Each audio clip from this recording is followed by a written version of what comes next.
segundo tema es sobre la cultura como condición de paz y la paz, ¿no? Como condición de cultura en el pensamiento político latinoamericano. Ya hemos dicho en otros análisis que el concepto de cultura no comprende, ¿no? En su contenido todo el conjunto de la producción social del hombre, ¿no? Sino solo aquello que la etimología de la propia palabra cultura, ¿no? De cultivar, de lo que debe ser cultivado, de lo que aporta algún valor, ¿no? A lo espontáneo, a lo espontáneo que sea, lo mismo en la naturaleza que en la sociedad, ¿no? Entonces, ¿esto qué quiere decir? Que la paz prácticamente es tal vez uno de los productos supremos, ¿no? De la actividad cultural humana, ¿no? Y si se tiene claridad que todo proceso cultural es un fenómeno social, ¿no? Pero que no hay una equivalencia, porque no todo lo social es cultural, tomamos en cuenta que a veces los seres humanos somos creadores, ¿no? De productos que atentan contra la propia sociedad, contra la propia condición humana, ¿no? Y constituyen excrescencias sociales, productos que tienen que ser purgados, ¿no? Extraídos, porque realmente afectan notablemente, ¿no? Las relaciones sociales. De ahí que es necesario precisar con algunos autores que a veces cometen imprecisiones. Por ejemplo, Bronowski dice que la serie de inventos merced a los hombres de todas las épocas ha remodelado su mundo y constituye una clase de evolución permanente, no biológica, sino cultural. Bueno, habríamos que debatir si realmente todos los inventos, ¿no? Del ser humano son realmente bienes culturales, porque en verdad hay muchos productos que son humanos, pero que son contraproducentes, ¿no? La delincuencia, la corrupción, la prostitución, la drogadicción, la tortura. ¿Quién no dice que son productos humanos? Sí, pero serán bienes culturales, ¿no? Entonces, yo creo que hay que evitar confusiones, sobre todo, bueno, en la vida académica, también en la vida cotidiana, periodística, de la conciencia común. Bueno, se utilice cultura, llamarle a cualquier producto, pero no, en la realidad no es así, ¿no? Yo a veces me sorprendo de algunos libros que veo en algunas librerías, que digo, caballero, pero ¿y será esto un producto cultural? ¿Será cultura todo lo que vemos en la televisión, lo que está en internet, lo que la prensa publica, lo que está en los centros comerciales? No, yo creo que hay que tener un poquito más de respeto, ¿no? El concepto de cultura, ¿no? Pero también hay que evitar una perspectiva dicotómica, ¿no? De una cultura de élite frente a una cultura popular. Bueno, nadie niega que determinadas élites tienen gustos que son diferentes, ¿no? A los de sujetos más populares, ¿no? Pero si uno establece una especie de maniqueísmo, ¿no? Y además de que esa cultura de élite es superior necesariamente, ¿no? A la popular, hay bastantes peligros, ¿no? Porque, como dice Carlos Núñez, y cito, no se trata de democratizar la cultura, entendido esto, o sea, llevar la cultura, ¿no? A las masas, o sea, la de los cultos, o sea, las élites, por supuesto, por medio de programas y proyectos cuya verdadera intención a veces lo que intenta es mantener la situación imperante, ¿no? Y no hacer cambios radicales, ¿no? ¿No? Porque lógicamente a las élites no les interesa mucho, ¿no? Las élites estimulan más la ideología conservadora que incluso a veces que la liberal, ¿no? No, yo digo socialista, ni comunista, ni anarquista, no, yo digo la propia liberal, es rechazada, ¿no? Por algunas de esas élites, ¿no? Entonces, cualquier perspectiva elitista de la cultura no favorece, ¿no? Una integración social, ni una participación política de todos los sectores, ¿no? Ni mucho menos la convivencia social, ¿no? Entre diversos sectores, clases o estratos sociales. En primer lugar, porque aquellos que se autoestiman como superiores y que ven a los sectores populares como infantes, niños, como bestias a veces, ¿no? O en lo mejor de los casos como dignos de lástima, ¿no? Entonces nunca le van a dar una participación activa, ni en la sociedad civil ni en la sociedad política, ¿no? A personas emergidas, ¿no? De esos sectores sociales. Por lo tanto, la cultura de paz, en primer lugar, forma parte también de la cultura política, ¿no? Y como dicen Gabriel Almond y Sidney Berba, y cito, aunque la cultura política mundial aparece dominada, ¿no?, por el impulso de la participación, no se sabe cuál será el modo de dicha participación, ¿no? Las naciones nuevas se enfrentan a dos modelos diferentes de Estado moderno de participación, el democrático y el totalitario. El primero ofrece al hombre medio la oportunidad de participar en el proceso de decisiones políticas, ¿no?, en calidad de ciudadano influyente, ¿no? Pero el segundo le brinda el papel de súbdito participante, ¿no? Y ambos modelos tienen su atractivo para las naciones jóvenes. No puede decirse cuál va a vencer, si no es que surge alguna nueva combinación, ¿no?, de las dos, ¿no? Por lo tanto, los sectores populares, ¿no?, si asumen un papel simplemente de estrato inferior, subordinado, van a tener dificultades, ¿no?, para asumir un mayor protagonismo social, ¿no? Y siempre se van a autosubestimar, ¿no?, y a considerar dependientes, ¿no?, de las decisiones de la élite de poder, incluso en relación a la toma de decisiones sobre la paz o sobre entrar en conflictos bélicos, ¿no? Ahora, en el pensamiento político latinoamericano, como en el de otras latitudes, ¿no?, es muy frecuente que se encuentren referencias a las guerras como aproximación y a la violencia en general, ¿no?, de los hombres a los animales, ¿no? El filósofo argentino de mediados del siglo XIX, Juan Bautista Alberdi, en un libro que escribió sobre el crimen de la guerra, decía, la guerra es un oprobio de la especie humana y una negación completa de la civilización. No puede haber guerra justa, porque no hay guerra juiciosa. De una y otra parte, todo cuanto hacen los hombres en guerra para sostener su derecho, como llaman a su encono, a su egoísmo salvaje, es torpe, cruel, bárbaro. Guerra civilizada es un barbarismo, equivalente a barbarie civilizada. Fin de la cita. O sea que para Alberti, la guerra era realmente algo que nos situaba por debajo de la condición humana, ¿no?, y más cerca de las bestias que de los seres humanos. Pues esto nos lleva a cuestionar, como hemos hecho en otras ocasiones, términos como cultura de la violencia, cultura de la guerra, cultura de la muerte, cultura de narcotráfico, bueno, y tantos manejos de esa cultura realmente, ¿no? Nosotros hemos sostenido ya en otros libros, como este de Cultura y Educación, ¿no?, en tiempos de globalización postmoderna, que está libre en la página web que me abrieron de la Universidad de Georgia en Atlanta, ensayista.org, ¿no? Ahí está varios libros míos, sobre todo los anteriores a 2015, pueden disponer. Y ahí definimos que toda cultura siempre presupone un ejercicio de dominio, ¿no?, de control, ¿no? Que aunque se admite la existencia del mundo animal, sin embargo el ser humano es capaz, ¿no?, de, por otras formas de vida, llegar a una verdadera condición humana, claro, condición que siempre es algo contradictoria, ¿no? Pero no dejar a la espontaneidad de las concatenaciones la acción no concebida por parte del ser humano, eso no es cultura, eso es incultura, ¿no? La cultura exige libertad en acción, la decisión, ¿no?, a partir del presupuesto de saber cuáles son las posibles repercusiones, ¿no?, de una acción que se considera propiamente culta, ¿no? El destacado general chino Sun Tzu, muy famoso, ¿no?, por sus victorias, sin embargo, decía, siendo él un militar de éxitos extraordinarios, que la victoria más grande es aquella que puede conseguirse sin luchar. O sea, que para él la guerra, por la guerra no era algo, ¿no?, que lo considerara glorioso, ¿no? Para Sun Tzu la guerra era más un medio que un fin, ¿no? Y por eso decía que observaba aterrado un campo de batalla empapado de sangre, ¿no? Cuando a veces, aunque los supervivientes fueron superados, ¿no?, en los números por los muertos, porque realmente hay muchos grandes militares hoy en día también que dicen que la mejor batalla es la que no se efectúa, ¿no? Y Maquiavelo, que nadie va a pensar que fue un humanista, ¿no? Al contrario, por posturas misantrópicas se caracteriza, decía, los buenos generales nunca entablan combate si la necesidad no los obliga o la ocasión no los llama, ¿no?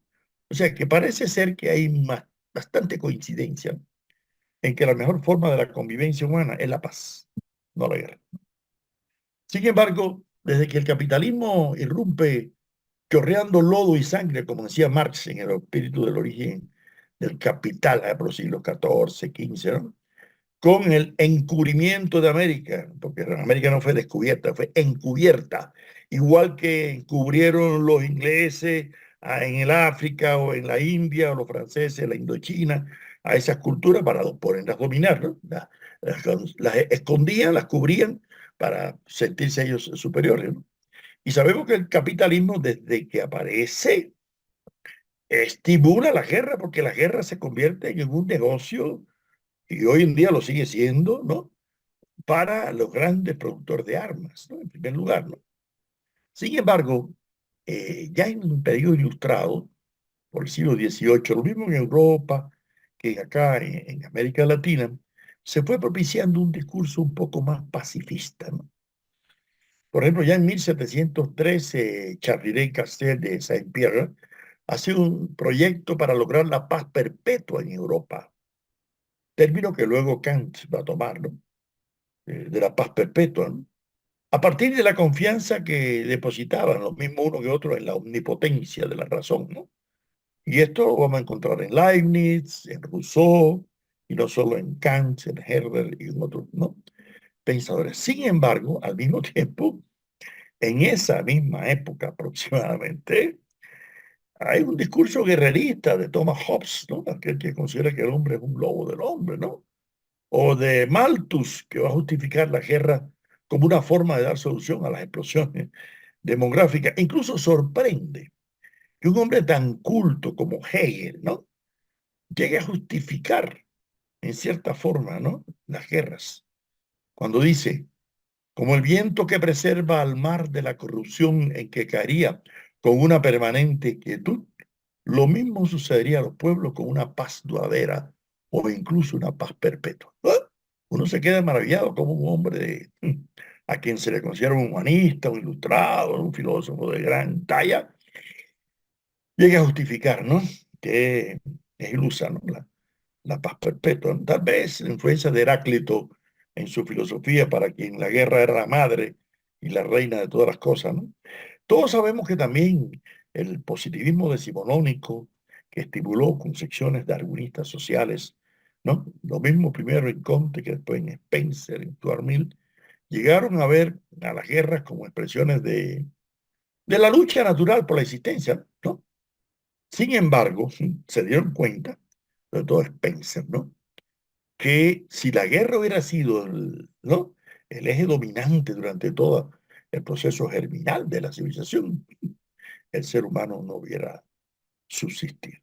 Spencer dice, pero el que haya lucha, la lucha ha sido necesaria incluso en los seres dotados de sentimiento, no significa que deba existir en todos los tiempos y entre todos los seres. Podemos suponer que una vez producidas estas sociedades de las cavernas, bueno, la brutalidad, que era condición necesaria para su producción, desaparecería. Y la lucha intersocial, factor indispensable en la evolución de las sociedades, no desempeñará en el porvenir un papel semejante al que tuvo en el pasado. O sea que no es que va a ser permanentemente, ¿no? Esa lucha.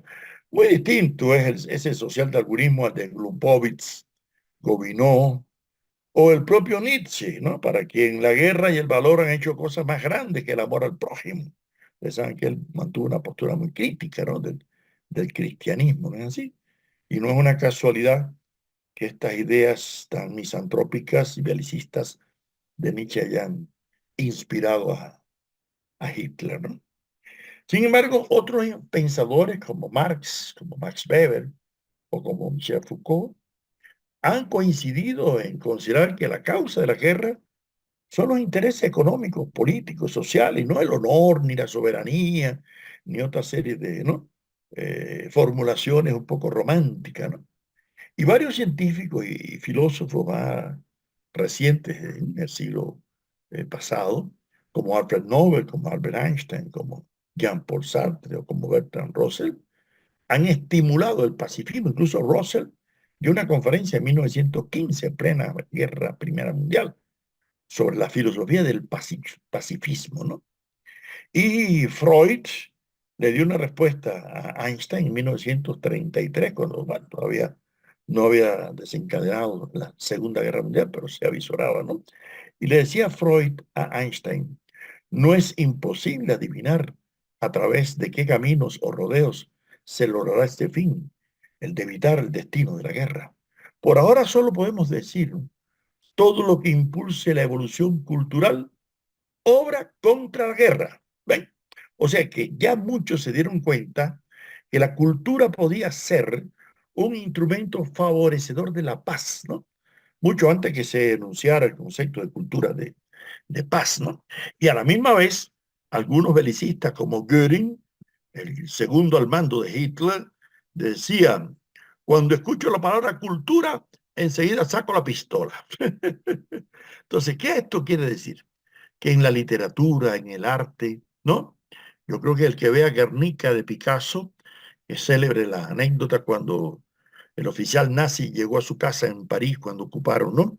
Y le mostraba un cuadro de Guernica, una foto, y le dijo, ¿usted es el autor de esto? Y Picasso le respondió, no, yo no soy el autor, son ustedes, los nazis, no los que habían producido, ¿no? Guernica. Y por eso la mayor parte de los grandes intelectuales, de la plástica, en la literatura, en la poesía, como Tolstoy, por ejemplo, ¿no? Hablan la paz como una condición indispensable para la supervivencia humana. Benjamin Franklin decía que nunca ha habido una buena guerra ni una mala paz. Fíjense bien, ¿no? Y el presidente de Estados Unidos, John Fitzgerald Kennedy, llegó a una conclusión realmente lamentable, ¿no? Que el hombre tiene que establecer un final para la guerra, porque si no la guerra va a establecer un final para la humanidad. Sin embargo, este presidente, como ustedes saben, fue el que dio la orden de intervenir en Playa Girón, ¿no? Y le produjo la primera derrota del imperialismo norteamericano en América, ¿no? En las arenas de Bahía de Cochinos. ¿No? Sin embargo, eso sabemos que parece que le costó la vida, ¿no? Porque sabemos cuál fue una de las causas por las cuales algunos sectores de la ultraderecha norteamericana no vieron, ¿no? Con buenos ojos algunas de sus políticas respecto.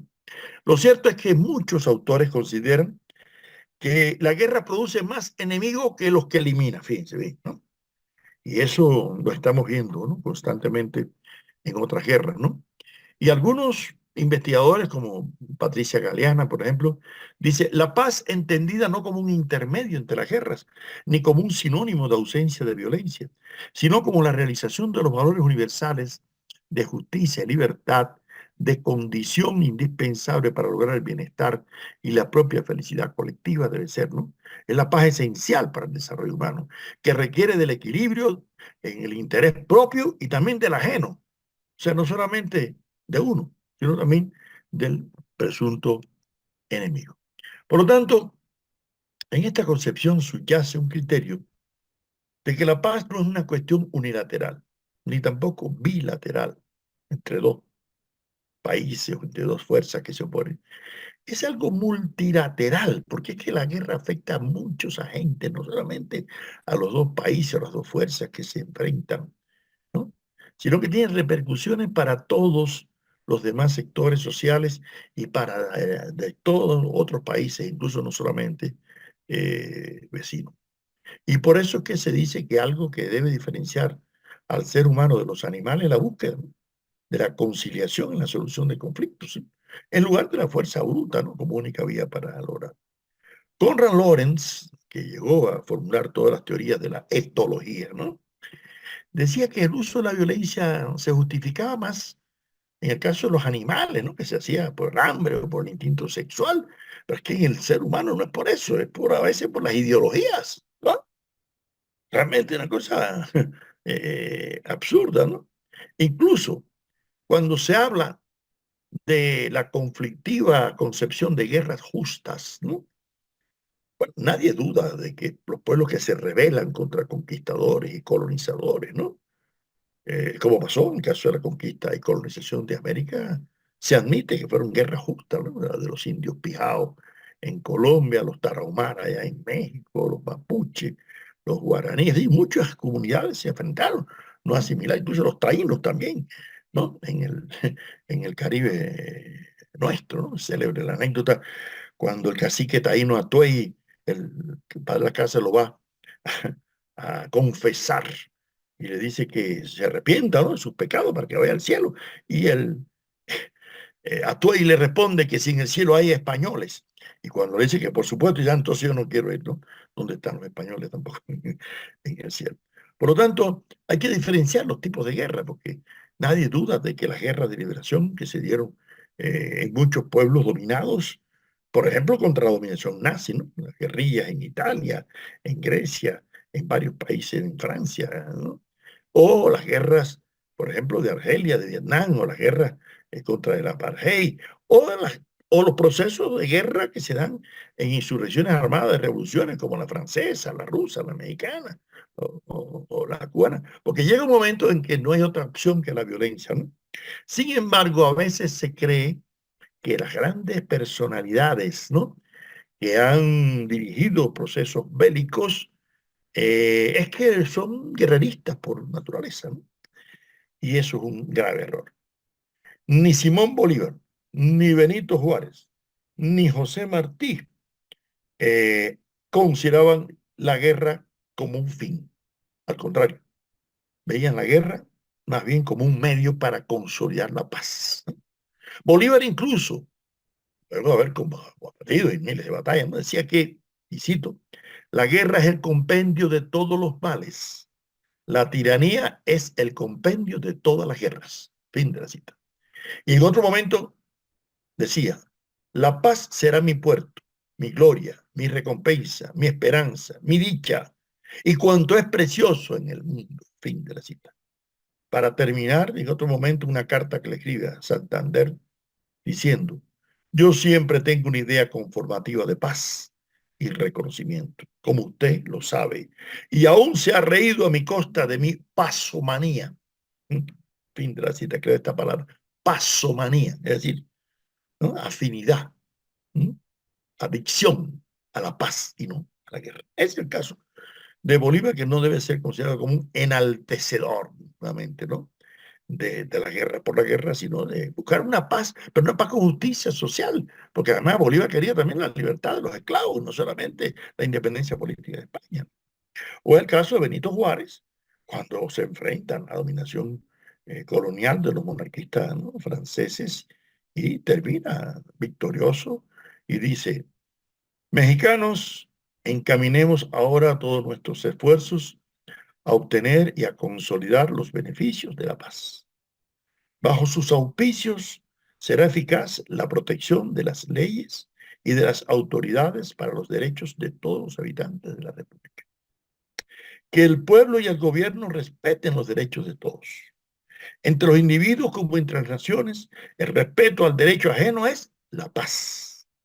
Confiemos en que todos los mexicanos, aleccionados por la prolongada y dolorosa experiencia de las comunidades de la guerra, cooperaremos en el bienestar y la prosperidad de la nación, que solo puede conseguirse con un inviolable respeto a las leyes y con la obediencia a las autoridades elegidas por el pueblo.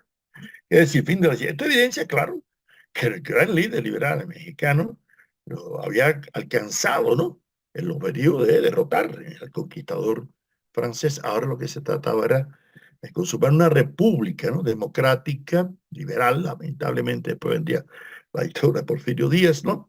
Pero su aspiración no era la guerra por la guerra, era consolidar la paz. Y en el caso de Cuba, nuestro José Martí, que incluso llegó a criticar a Marx cuando se produce su muerte por haber exagerado la violencia, ¿no?, como solución, ¿no? Sin embargo, al final, Martí tiene que tomar, ¿no?, el arma e ir a luchar contra el colonialismo español porque sabe que no le van a dar la independencia a Cuba con palabras, ¿no?, nada más, ¿no? Y por eso Martí, que siempre añoró la paz, decía, y cito, hay tiempos de maravilla en que para restablecer el equilibrio interrumpido por la violación de los derechos esenciales a la paz de los pueblos, aparece la guerra, que es un ahorro de tiempo y de desdicha y consume los obstáculos al bienestar del hombre. en una conflagración purificadora y necesaria. Es decir, que no había otra alternativa que una guerra necesaria. Y esa fue la misma que inspiró a Fidel Castro a luchar contra la dictadura de Batista, o a otros dirigentes como Armando Hart, por ejemplo, que trató de impugnar jurídicamente la violación de la Constitución por el golpe de Estado que dio Fulgencio Batista. Y lógicamente Batista lo puso en la cárcel, ¿no? Porque Batista decía, a mí no me tumban con papelitos, ¿no? Y por eso el proyecto revolucionario cubano tuvo que ir a la lucha armada para tomar el poder político como fue, ¿no? En una guerrilla que no la ganó Fidel Castro, la ganó el pueblo de Cuba, la ganó hasta mi madre, que fue también combatiente, ¿no? Por la independencia y la soberanía del pueblo cubano. Ahora, no cabe la menor duda que el tema de la paz en la segunda mitad del siglo XX se va a convertir cada vez más en una preocupación internacional. Claro, aparece la ONU, aparece la UNESCO. En la UNESCO mismo se va a decir, puesto que la guerra nace en la mente de los hombres, es en la mente de los hombres donde deben erigirse, ¿no?, los baluartes, ¿no?, de la paz. Y una declaración al respecto que hace la ONU dice, la paz no es solo, es la ausencia, perdón, de conflictos, sino que también requiere un proceso positivo, dinámico y participativo, en que se promueva el diálogo y se solucionen los conflictos en un espíritu de entendimiento y cooperación mutuos. O sea, podemos llegar a la conclusión que tal vez una de las tareas más difíciles para cualquier estadista, señores, sobre todo aquellos que emprenden un proceso pacífico después de algún conflicto bélico. Sí, la cosa es una complicada. ¿Por qué? Porque mientras existe la lucha armada y ahí empieza a desarrollarse una serie de ideas que promover la cultura de paz una vez alcanzada la victoria no resulta muy fácil, porque se mantiene un poco viva la inercia de la violencia, ¿no?, recién experimentada, y a veces vienen también el espíritu revanchista y vienen toda una serie, ¿no?, de actitudes, ¿no?, por parte, ¿no?, de los vencedores, ¿no? Y yo diría que una de las grandes conquistas de los líderes políticos y sociales en cuanto a la paz debe ser la conquista de sí mismo, porque para evitar, ¿no?, cualquier tipo de conflagración que no tenga realmente justificación y mucho menos de rebaño. Y por eso es que confían en la educación y confían en la cultura como una de las vías para establecer esa dialéctica entre la cultura como condición de paz y la paz, a su vez, como condición de cultura. En definitiva, como dice Janus Simúnides, cito, es a través de la educación que podremos introducir de forma generalizada los valores, herramientas y conocimientos que forman las bases del respeto hacia la paz, los derechos humanos y la democracia. Porque la educación es un importante medio para eliminar la sospecha, la ignorancia, los estereotipos, las imágenes de enemigos, y al mismo tiempo promover los diarios de paz, tolerancia y no violencia, la apreciación mutua entre los individuos, grupos y naciones. Fin de la cita. Claro, pero no es cualquier tipo de educación, depende. Porque yo supongo que no es la educación que le daban los nazis a sus niños y a sus adolescentes en la época, ¿no?, de preparación de la Segunda Guerra Mundial, ¿no?, así, ni la educación que le daba tampoco Mussolini, ¿no?, a las nuevas generaciones, ¿no?, en su tiempo. Por lo tanto, para lograr el objetivo del mantenimiento de la paz, primero no se debe reducir exclusivamente, ¿no?, al plano cultural. ¿Por qué? Bueno, porque puede resultar insuficiente los alcances del plano cultural o del plano educativo, pero sí son indispensables. Ahora, si estos cambios en la cultura y en la educación no se emprenden con transformaciones sociales en beneficio de la población, bueno, las posibilidades de estallido de nuevos conflictos violentos siempre van a estar latentes, ¿no? porque, como decía Martí, los pueblos son como los volcanes, ¿no? Nadie los enciende solos, ¿no? Y muchos estudiosos del tema de la paz, como Galton, dice que puede afirmarse que el concepto de paz es algo más que un concepto occidental que sirve a intereses establecidos. Representan también una especie de denominador común en una amplia variedad de conceptos de paz, el mínimo en torno al cual puede construirse un consenso incluso en un mundo decreciente eurocéntrico. Por sincera que sea la creencia en ello, es una cosa manifiesta errónea, una concepción esencialmente interestatal, centrada en una paz interestatal y en la no intervención intraestatal. Tenderá a reproducir la estructura estatal occidental en todo el mundo tal y como está ocurriendo en la realidad. Y puede arguirse que para alcanzar otros aspectos de una concepción compleja de paz, se necesitan estructuras de paz completamente distintas. ¿Qué quiere esto decir? Que los gobiernos están obligados a generar nuevas instituciones, ¿no es así? Que propicien la paz.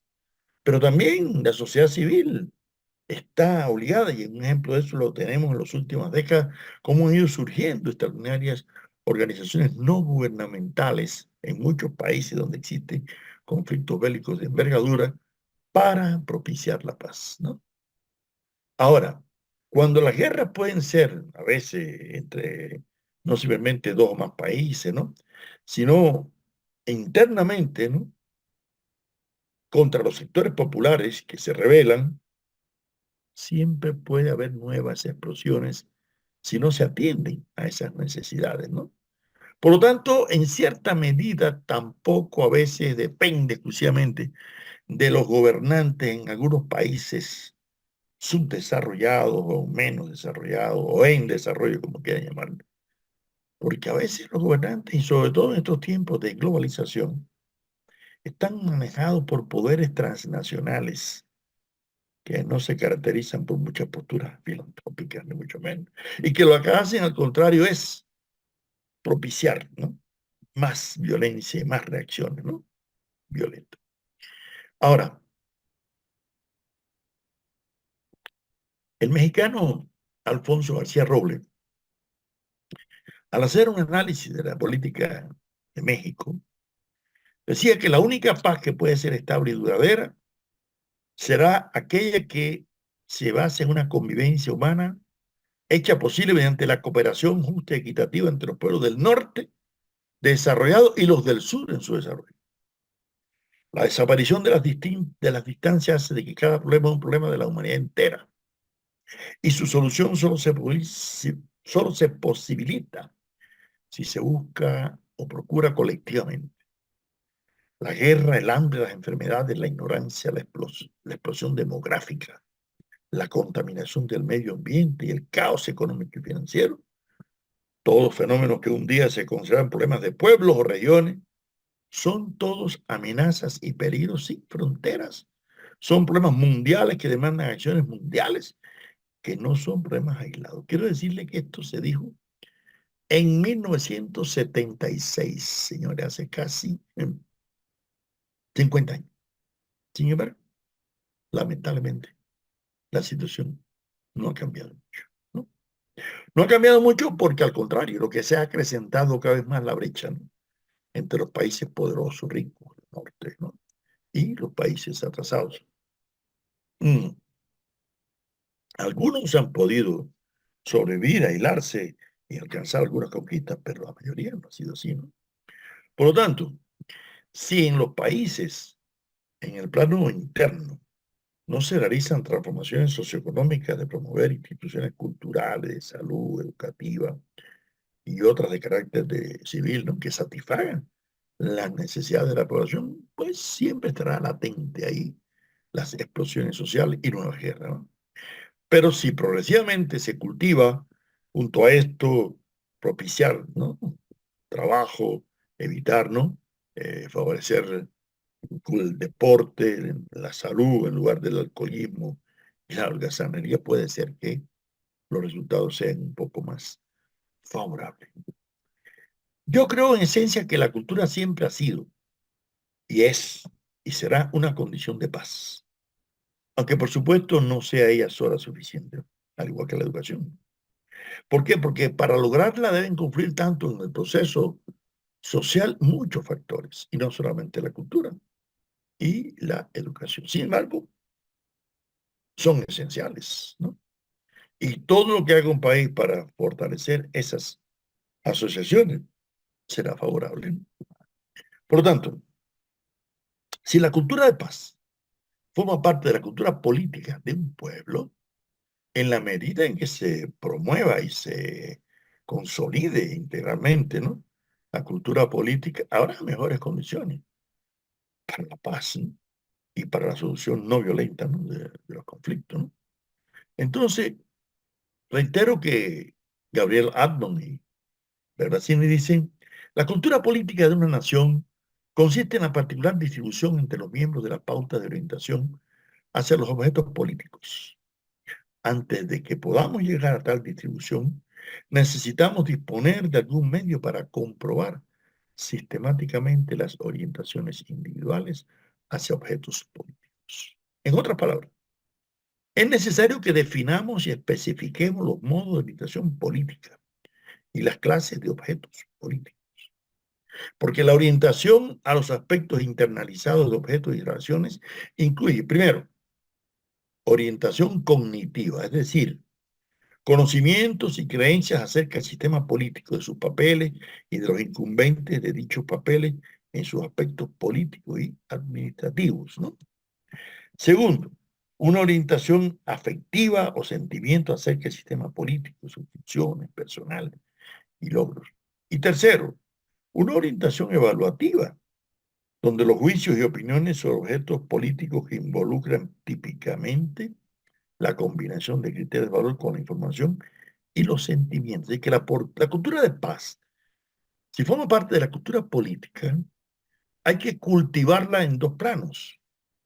Por una parte, por la racionalidad que debe justificar la paz en lugar de la guerra, pero también por la vía de los sentimientos, de la pasión. Y ahí los intelectuales, los artistas, los escritores, los pintores, los músicos, pueden contribuir y han contribuido y contribuirán a ello, ¿no?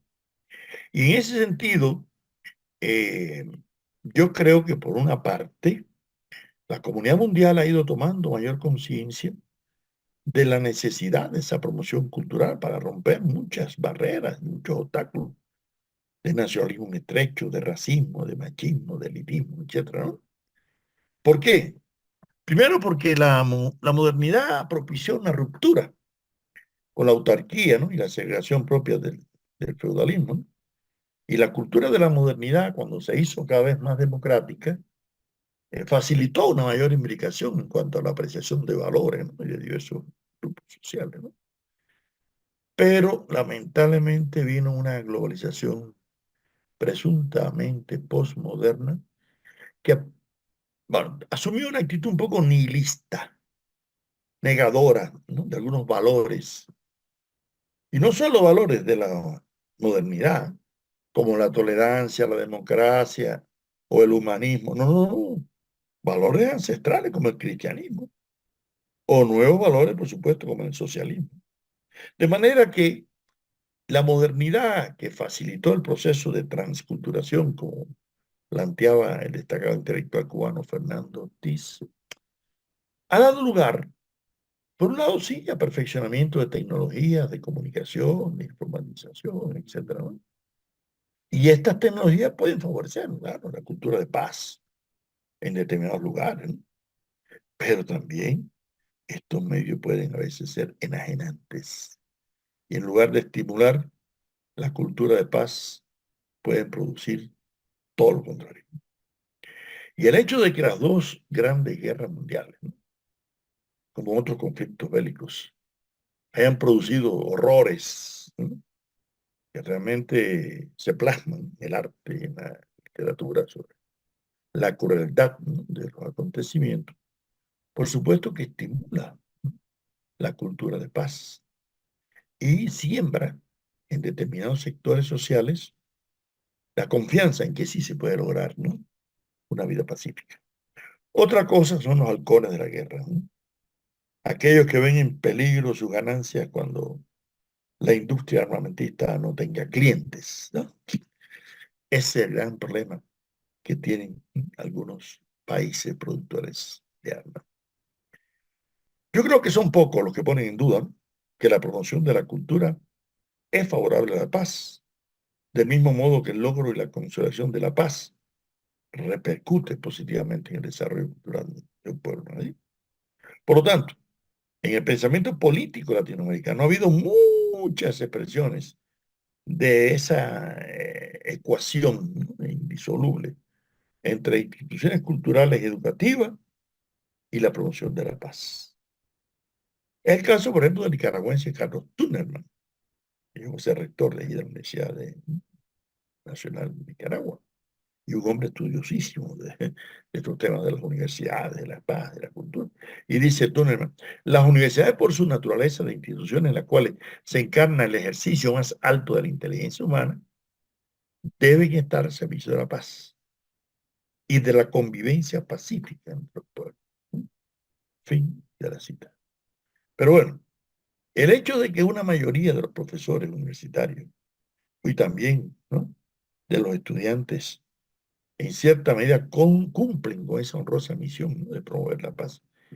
Sin embargo, sería ingenuo, ¿no?, desconocer que paradójicamente a veces se llevan a cabo investigaciones que no propician la paz, que en lugar de eso propician, ¿no?, la conflictividad, ¿no?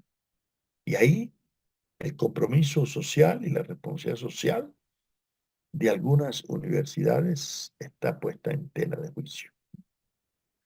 Ahora, nadie va a dejar exclusivamente a la promoción de la cultura de paz y la educación superior en esto.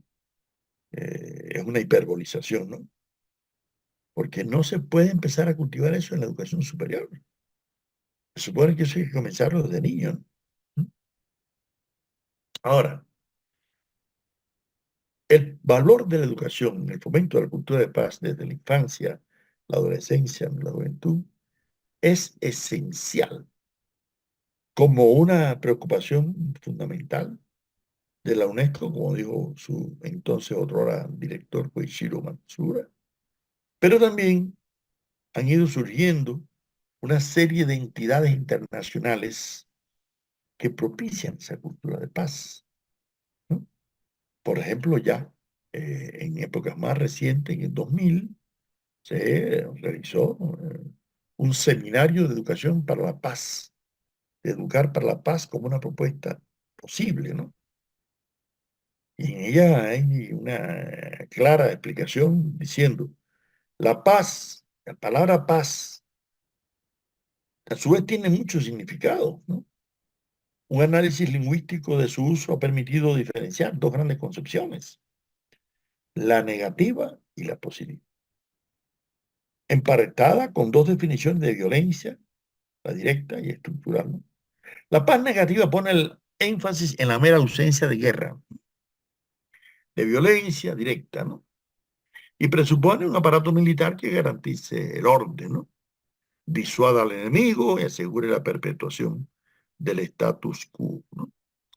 Pero si la paz consiste solo en eso, ¿qué nos va a decir este seminario?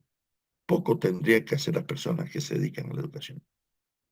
La paz negativa puede entenderse, continúa diciendo el documento, como resignación, como huida o inexistencia de conflictos. La paz positiva, sin embargo, presupone un nivel reducido de violencia directa y un elevado nivel de justicia. O sea, se persigue la armonía social, la justicia, la igualdad y, por tanto, el cambio radical en la sociedad con la eliminación de la violencia estructural. Yo no sé si esta manual de pro derechos humanos tenía sus autores conciencia, ¿no?, de cómo podía ser utilizado estas ideas, ¿no?, este párrafo. Porque indudablemente, de una forma u otra, queda claro que para alcanzar la paz en determinadas circunstancias es necesario acudir a la lucha violentas, ¿no?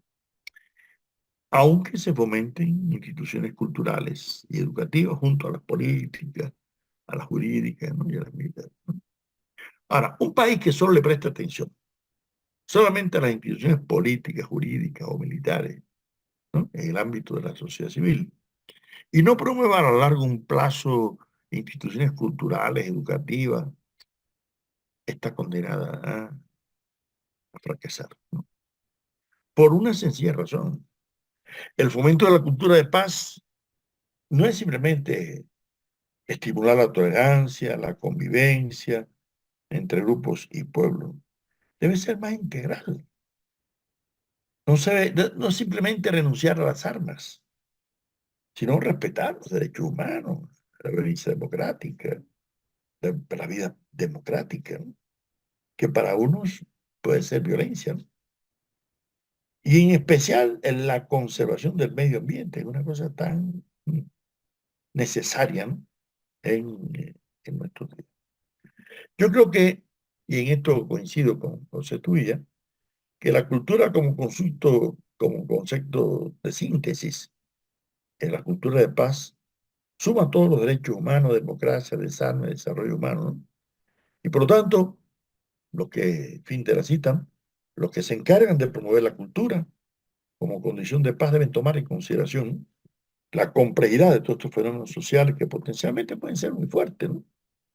Y hay muchos riesgos, claro, que se corren, ¿no? Con la promoción cultural, en especial cuando se orienta hacia la paz, y es la homogeneización forzada, que es no tomar en debida consideración las diferencias sustanciales que existen entre los pueblos.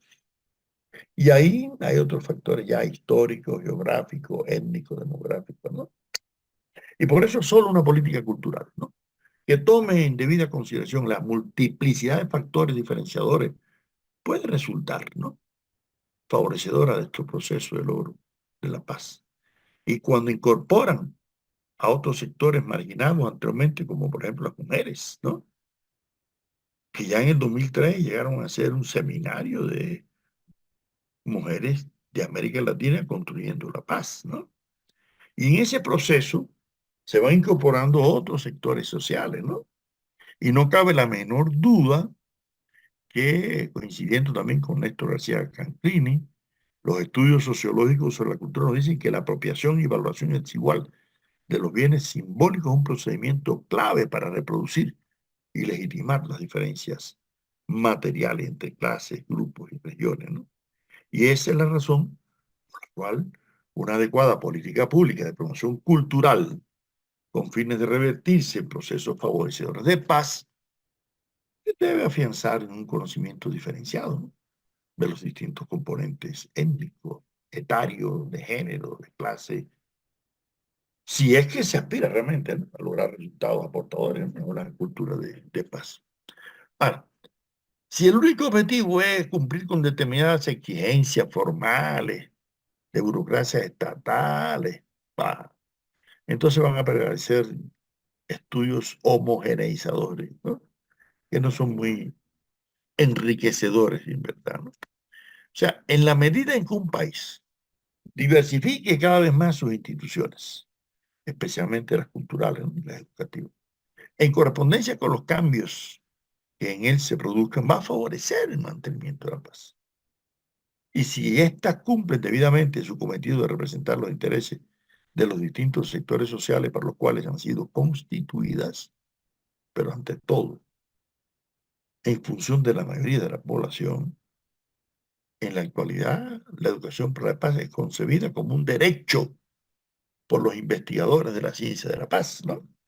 O sea que hay consenso en considerar que el fomento de la cultura puede coadyuvar favorablemente, ¿no?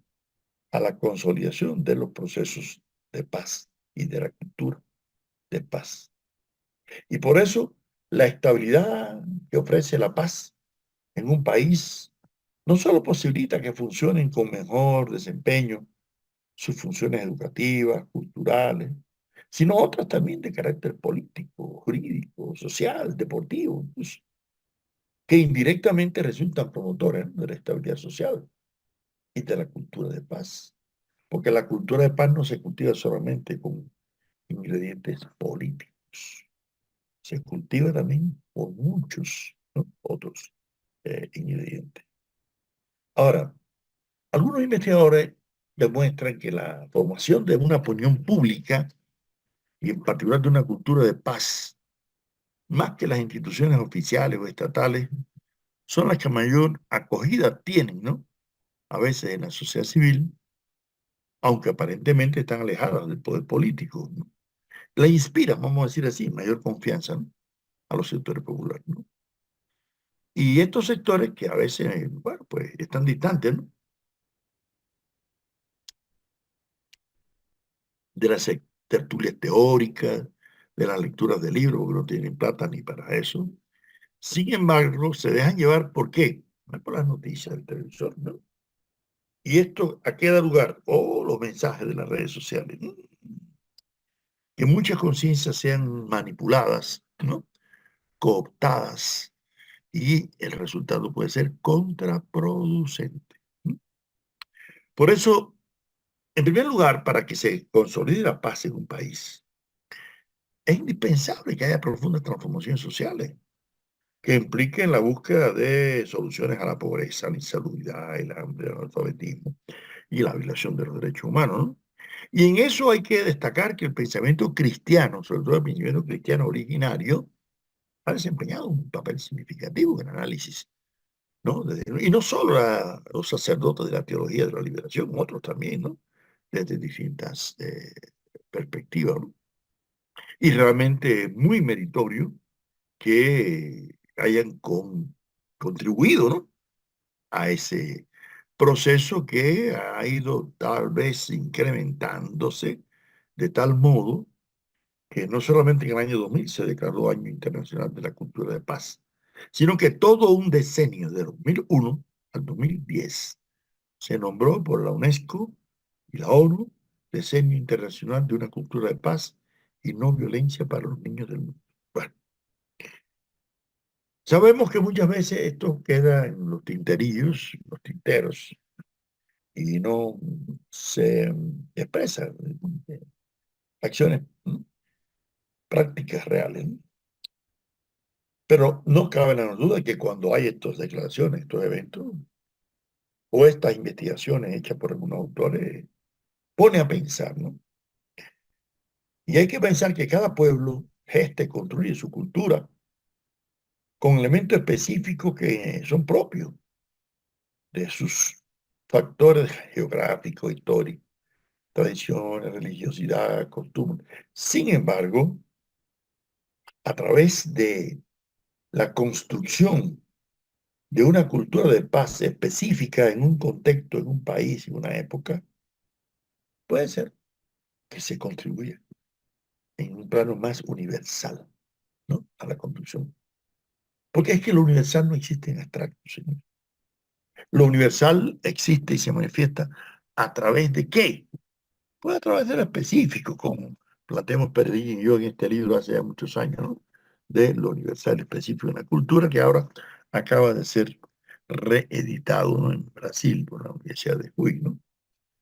Ahora, hay que tomar en cuenta también que si un pueblo emprende tareas fomentadoras de cultura de paz, no lo hace solamente para sí, no, lo hace para todos aquellos, incluso que son vecinos, ¿no?, pero también para la humanidad.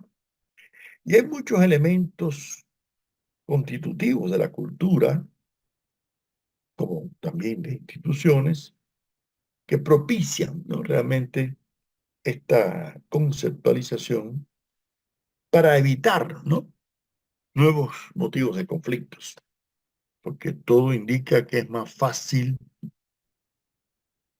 irse a la guerra que consolidar la paz, ¿no? Y pensar que solo por medio de fomentar la cultura de paz se puede lograr una convivencia pacífica entre el pueblo, eso es una ingenuidad política, ¿no? Porque primero, porque las guerras no radican simplemente en las ideas de los que se encargan en el pueblo, y van más allá. ¿Por qué? Porque depende de relaciones económicas, Y si el capitalismo en su historia se ha caracterizado por estimular las guerras, es difícil pensar que de ahora en adelante vaya a cambiar su esencia belicista, ¿no? Y que vaya a dedicarse exclusivamente a promover la paz, ¿no? Yo creo que eso sería una falacia, una ilusión, ¿no? Entonces, por lo tanto, podríamos llegar a una ecuación, ¿no? Que si el capitalismo significa la guerra y la lucha por la paz significa superar el capitalismo, entonces lograremos, ¿no? Sociedades en las cuales quede cada vez más evidenciado que no existe una naturaleza belicista innata, ¿no? Del ser humano, ¿no? Y que la guerra, hay muchos ejemplos en la historia de la humanidad, que aparentemente han estado promovidas por, ¿no?, factores ideológicos, políticos, etcétera, de honor, qué sé yo.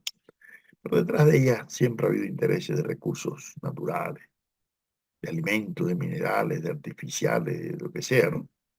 Y no simplemente por motivos religiosos. Mientras que en el pasado las guerras las movía el oro, la plata o las joyas, ¿no? Hoy en día se están promoviendo guerras ya en que el interés no es eso, es una sustancia un poquito oscura, nada brillosa como el petróleo, ¿no? O tan clarividente como el agua y lo será también del aire. Y yo creo que el hecho que se han descubierto diamantes en la entraña de la corteza terrestre a más de 300 kilómetros de profundidad es un síntoma peligroso. ¿Por qué? Porque se pueden desatar guerras con móviles aparentemente nada económicos, porque hay que diferenciar entre causas y motivos, ¿no? ¿Sí? A ver, ¿quién va a creer que la Primera Guerra Mundial se desató porque asesinaron al archiduque de Austria en Sarajevo? Yo creo que ese cuento no se lo come nadie, ¿no es así? ¿Quién va a pensar que Colón venía solamente impulsado por una honesta intención de expandir la fe cristiana? Yo creo que no es tan sencillo la cosa, ¿no? ¿Quién va a pensar que la Segunda Guerra Mundial se produjo porque unos soldados polacos atacaron la estación de radio en la orilla, ¿no?, occidental del Oder? Pero luego se supo que eran soldados alemanes con uniformes polacos, ¿no? ¿Quién va a creer que la explosión del Maine, un acorazado en la bahía de La Habana en 1898, fue la causa de la guerra hispano-cubano-americana, en la cual España perdió Cuba, Puerto Rico, Filipinas y todo lo demás, ¿no? ¿Quién va a creer eso ya? O que las armas químicas de Saddam Hussein fueron las causas de la guerra de Irak. Y luego Bush, hijo, tendría que pedir perdón por haberse equivocado, porque la CIA lo malinformó. Qué cosa. Yo creo que la historia se encargará siempre de mostrar esas excusas justificatorias, ¿no?, que se dan en la mayoría de las ocasiones basadas en falsedades, ¿no? Por lo tanto, no hay duda de que, aunque cambien los motivos, los interesados en promover guerras se van a inventar los motivos, ¿no es así? Y si no existen objetivamente, los van a propiciar. Porque, a ver, ya la guerra no es contra el comunismo. Bueno, pues después apareció el terrorismo. Ah, bueno, entonces la guerra contra el terrorismo, ¿no? Y siempre va a haber una especie de enemigo, ¿no?, virtual, ¿no? Por lo tanto, quién sabe cuántas argucias le depara el futuro de la humanidad para justificar nuevas guerras así.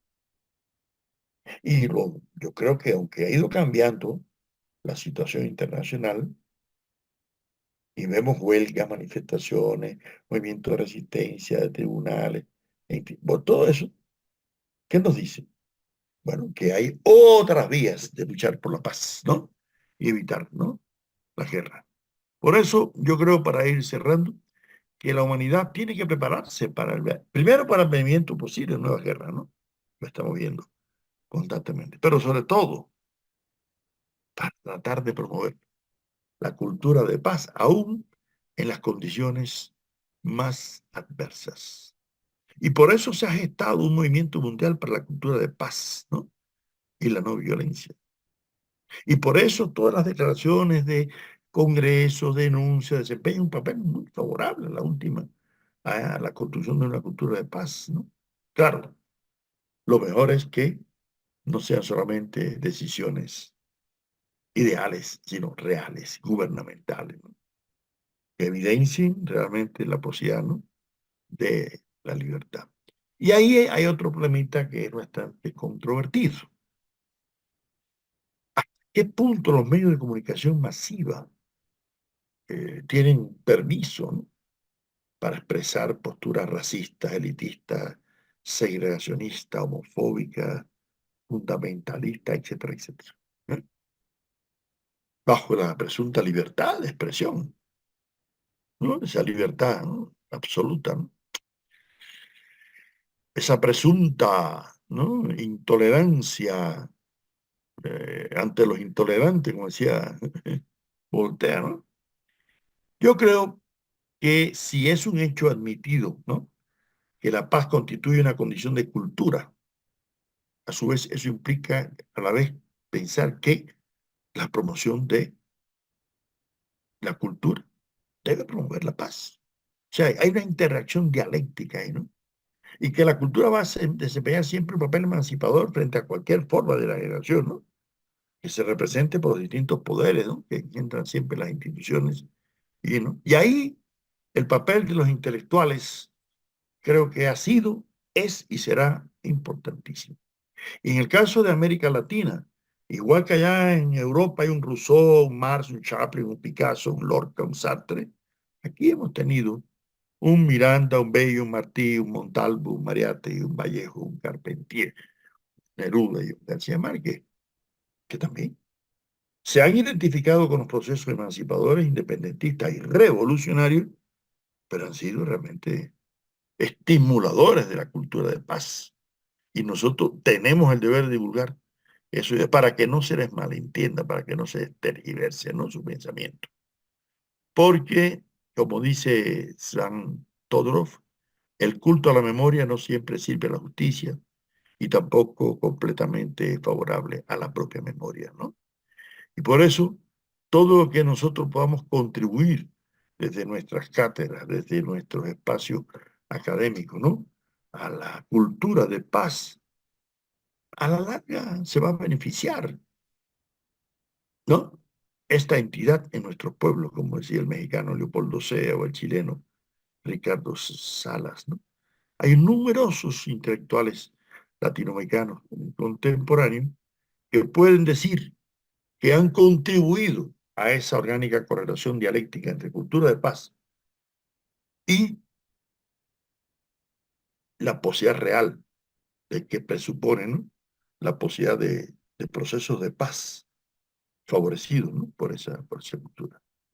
Y si se parte del criterio de que la paz no es un producto espontáneo de la sociedad, ni que todo fenómeno social es propiciado por sociedades pacíficas, tal vez se puede arribar a la conclusión de que tanto los procesos sociales en algunos casos pueden propender hacia la violencia, pero también hacia la solución del conflicto. En cambio, la cultura siempre debe ser favorecedora, ¿no?, de la paz y no de acciones violentas. Y el pensamiento político latinoamericano ha contribuido, sí, de una forma u otra, ¿no?, a esa cultura de paz y a propiciar esos factores. Yo pienso que en los últimos años hay un protagonismo incremento de las redes sociales, ¿no? Y creo que han demostrado su papel en favor de la paz en varios países, ¿no?, y de rechazo a determinadas guerras. No me voy a referir a ninguna en particular. Pero hay que aprovechar esas potencialidades, ¿no? Y se convierte en un terreno de litigio de algunos gobernantes y líderes, ¿no?, de cómo utilizar estas redes, de cómo utilizar el manejo, ¿no?, de estos medios para conformar la opinión pública, ¿no? Porque hay una cuestión, señores, ni el pesimismo ni el escepticismo nunca han sido buenos consejeros, ¿no? para pensar en cuáles pueden ser los rumbos que debe tomar la historia. Y para que los intelectuales, artistas, escritores, científicos, pensadores, en sus respectivas funciones, elaboren propuestas para que los gobernantes no simplemente piensen en la rentabilidad de los empresarios de la industria militar, ¿no? Sino que tomen conciencia de que sus decisiones, de ahí puede depender la supervivencia de la especie humana. Estas son las ideas principales que tratamos de sintetizar de nuestro libro sobre cultura de paz, ¿no? Publicado por la editorial Penguin Random House con el auspicio de la Universidad Católica de Colombia y de la Universidad de Salerno, ¿no?